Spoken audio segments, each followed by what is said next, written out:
Menu pen drive लावला. Pen drive लावला, मेनूमध्ये गेलो आणि इथे गेलो कॉममध्ये 5 नंबर. ओके. इथे येतं डाउनलोड. ओके. आता इथे जॉबचं नाव आलं, फॉर्मॅट आलं आणि डेटा कोऑर्डिनेट. आता इथे कॉममध्ये एकदा सेटिंग बघतो मी. USB मेमरीचं आहे, बरोबर आहे. ओके. आता जसं मी याला एंटर करेन, हे बघा हा म्हणतोय नो USB मेमरी. ओके. जसं USB लावाल ना तुम्हाला इथे गोचा ऑप्शन येतो. ओके. त्या गो ऑप्शनला क्लिक करायचं. ओके. ती डायरेक्ट TXT फॉर्मॅटमध्ये तुम्हाला डेटा मिळून जाईल. TXT मध्ये येतो का? हां. DXF वर नाही, DXF नाही येणार. ओके. त्या TXTला जर तुम्हाला CSV करायचं असेल हां. तर इकडे त्याचं नाव येतं ना, ह्याच्यानंतरच्या पेजला ते नाव येणार ABC.txt असं येणार ओके. एक्सटेन्शन.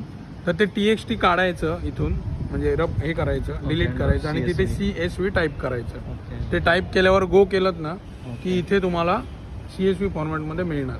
आता इथे जो डेटा जातो ना तो NTTS असं फोल्डर बनतो. ओके. त्या फोल्डरमध्ये ती CSV फाईल असते. ओके. पेनड्राईव्ह ज्यावेळी इथून तुम्ही काढणार हां. आणि सिस्टमला लावणार ओके. तर तुम्ही शोधत बसणार, अरे CSV फाईल दिसत हां. नाही. ऍक्च्युली ती असते NTTS डेटा फोल्डरमध्ये. ओके. तर त्या फोल्डरला ओपन करायचं, तिकडे तुम्हाला त्या नावाची CSV भेटून जाईल. ओके. ओनली CSVच भेटतं ना तुम्हाला, कारण हे DOS असल्यामुळे याला बाकी DXFचं वगैरे ऑप्शन नाही. TXT आणि CSV. हां, TXT आणि CSV. ठीक आहे, चालेल.